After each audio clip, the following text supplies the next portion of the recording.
நமக்கு அறிவில் நிற்க வேண்டிய ஒன்றே ஒன்று என்னன்னு கேட்டால், காணுகிற பொருளை சிவமாக, அறிவற்ற பொருளையே சிவமாக காணுங்கிறார். நீங்கள் அறிவு பொருளை ஏங்க சிவமாக பார்க்க மாட்டேங்கிறீங்க? ஆனால் அறிவு பொருள் பூரா சிவமாக காணணும். சரி, அடியாரையாவது சிவமாக காணணுமா இல்லையா? படிநிலையில் வச்சு பாருங்க. அறிவற்ற பொருளையும் சிவமாக காணுங்குது, அறிவு பொருளையும் சிவமாக காணுங்கிறது.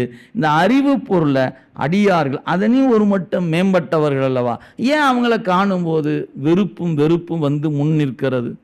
இல்லை, எல்லாம் நம்மவர்கள், நம்மடியார்கள். கொலை பண்ண வருகிற தத்தா நமர், நம்மவர்னு தானே சொன்னார்.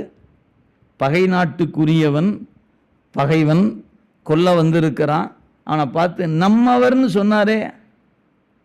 இப்போ உங்கள்கிட்ட யாராவது உங்கள் சொத்தை கீது எழுதி கேட்குறவங்க யாராவது உங்கள்கிட்ட வந்து சுற்றிக்கிட்டே இருக்கிறாங்க, பார்த்து அவங்களாம் நம்மால் இல்லையா, அவங்களாம் அந்த கூட்டம்